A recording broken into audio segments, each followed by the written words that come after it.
administratif de Portnet, dans les marges en fait, de la 5e conférence des guichets uniques ici. Qu'est-ce que vous pouvez nous dire en fait un petit bilan des deux, d'aujourd'hui en fait aussi d'hier? Enfin, j'ai essayé de parler de bilan, mais en fait le bilan, vous allez l'avoir, Inch'Allah, dans un livre blanc que nous allons éditer et sur lequel il va y avoir l'ensemble des recommandations, parce que le programme était très riche, très long.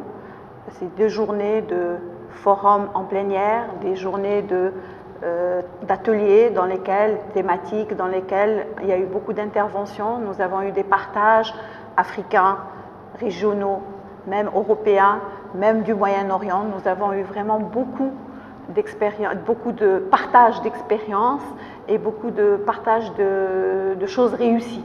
Donc, bien évidemment, nous, en tant qu'Agence nationale des ports, porteurs de ce projet ou de ce bébé, comme l'ont appelé certains, c'est un bébé qui continue de nourrir et qu'on continue bien évidemment de faire grandir et d'accompagner.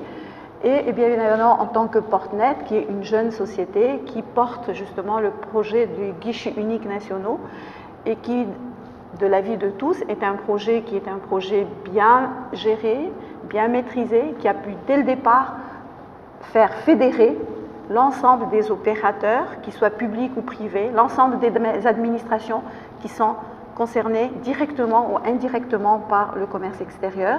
Et bien évidemment, aujourd'hui, je peux dire que, ne serait-ce qu'en nombre de pays représentés, il y a plus de 54 pays, plusieurs organisations nationales, internationales et régionales, entre 900 et 1000 participants.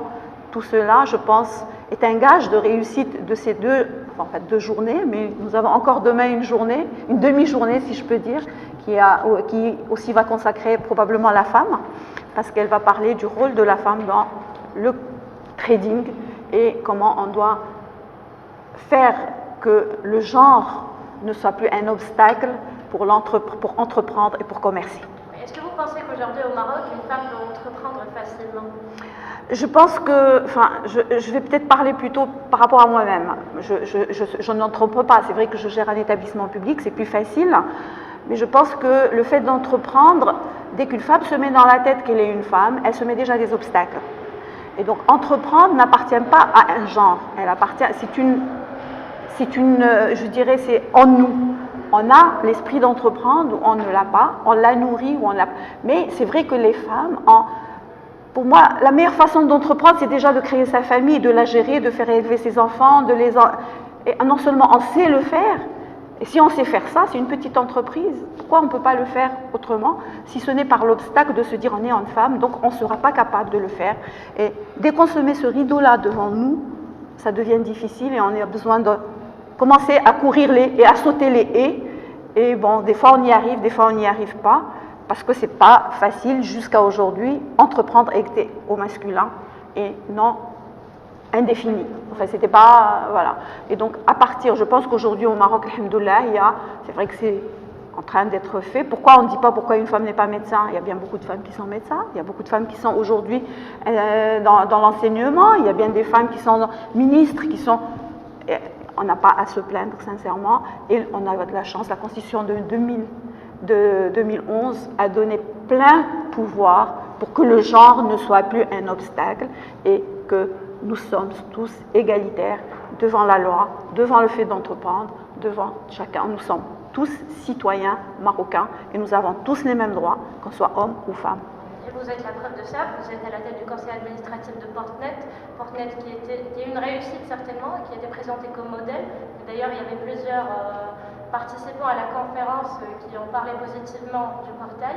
Donc, est-ce qu'on peut considérer aujourd'hui qu'à travers Portnet, on peut parler d'une dématérialisation globale? Ou est-ce que c'est un processus qui est toujours en développement?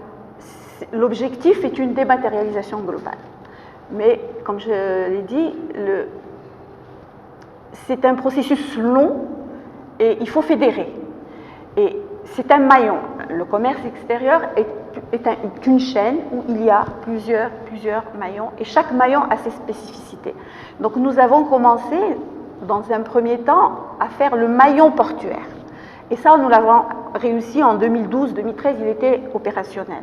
Après, on a dit, puisque maintenant le maillon portuaire est dans ce maillon portuaire, il faut qu'on le dise, qu'est-ce qu'il entend.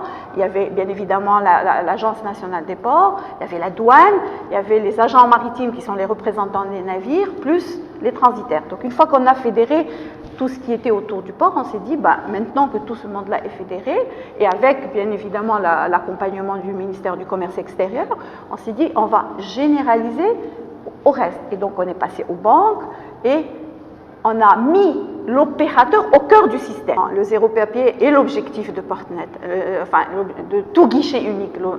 Et quand je dis de tout guichet à travers le monde, si on fait le guichet unique, c'est aussi pour supprimer tous ces papiers-là. C'est pour arriver à zéro papier, et qui dit zéro papier dit aussi protection de l'environnement. Moins de bois brûlé pour faire les forêts qui vont être sauvegardées, moins de déchets à ramasser. Et donc c'est tout le cycle environnemental qui est lié au papier qui va souffrir moins, parce qu'il y aura bien évidemment un service virtuel qui permet justement de transmettre le premier papier qui est édité, parce qu'il faut bien qu'il y ait un document, un premier papier. Et maintenant même c'est sur juste l'ordinateur, et puis après vous envoyez. Vous n'avez même plus besoin d'imprimer, sauf si vraiment vous avez envie de vérifier, parce que certains essaient aujourd'hui encore de le faire, de peur de se tromper, mais ça va venir après, avec l'habitude, les gens ne vont plus le faire. Oui, ça doit aussi être une question de rééducation. Absolument. Faites la différence entre ma génération et la génération actuelle. Les enfants aujourd'hui, ils sont sur leur tablette, ils sont sur leur ordinateur, ils veulent faire des recherches. Nous, on allait à la bibliothèque. C'est peut-être un peu dommage parce qu'on lit moins, mais il y a quand même cette nouvelle éducation au virtuel.